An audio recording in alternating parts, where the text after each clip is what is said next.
ហើយវីដេអូបន្តគឺជាវីដេអូមួយថ្ងៃមុនការពារវីដេអូរករ៉ាមែនតើគឺថាអូយតស៊ូខ្លាំងណាស់ហើយពួកខ្ញុំការពារពេលព្រឹកម៉ោង10អញ្ចឹងម៉ោង6ពួកខ្ញុំណាត់គ្នាមកឲ្យធូបនៅមុខវាំងអញ្ចឹងណាអ្នកគ្នា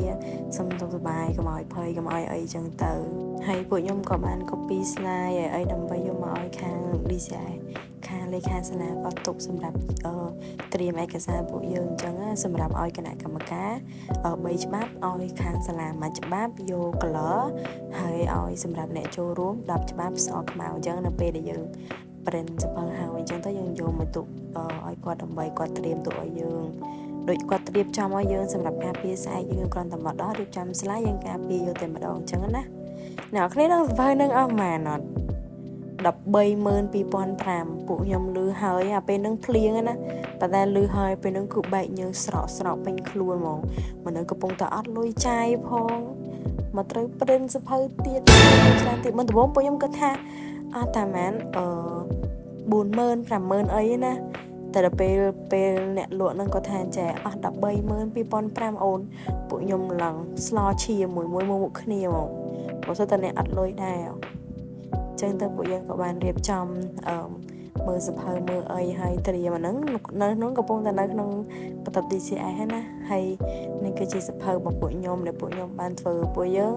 មិនល្អអីណាស់ធ្វើទៅស្អាតអីទីគាត់ថាយើងធ្វើទៅប៉ុណ្ណឹងយើងខំប៉ុណ្ណឹងហើយចឹងបន្ទាប់ពីយើងធ្វើការនេះហើយអ្នកគ្នាមិនបានខ្ញុំសើចអត់ដោយសារតែពេលហ្នឹងគឺមួយគឺហួសចិត្តហ្មងពេលមកពី print វិញហ្នឹងមួយស្លេកអស់ហើយដោយសារតែតក់ស្លុតជាមួយនឹងទឹកលុយចឹងទៅពួកយើងបានរៀបចំនៅព្រឹកហ្នឹងដើម្បីទុកនៅលើតុបងលេខាអញ្ចឹងយើងបានត្រៀមហើយនៅស្ដាប់សំដីពួកខ្ញុំមកបន្ទាប់ពី print ហើយ135,000បែកញើឡាមិនដល់ពូតាំងមិនភ្លៀងណាតែពួកខ្ញុំបែកញើឡា132,500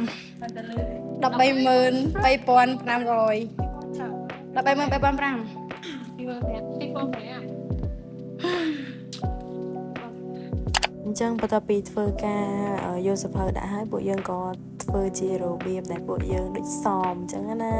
គេហៅ rehearsal សមនាំគ្នាសមនិយាយព្រោះវាមានចម្ពោះដើម្បីចែកគ្នានិយាយអញ្ចឹងទៅយើងធ្វើដូចមែនតែនមិនធ្វើដូចមែនតែនទេរបៀបដូចយើងសមនិយាយមកគណៈកម្មការអីអញ្ចឹងតែគ្មានទេសមហ្នឹងនិយាយរឿងអីផ្សេងគ្មានបានសមគ្មានបានអីទេហើយពួកយើងធ្វើជាចាប់ឆ្នោតចាប់អីចឹងទៅណាគេបានចម្ពោះម៉ានហើយទៅ present ម្នាក់ម្ដងអាចថាវាជារបៀបដែលយើងបន្សំខ្លួនចឹងណាប៉ុន្តែអត់អីបើអាចធ្វើបាន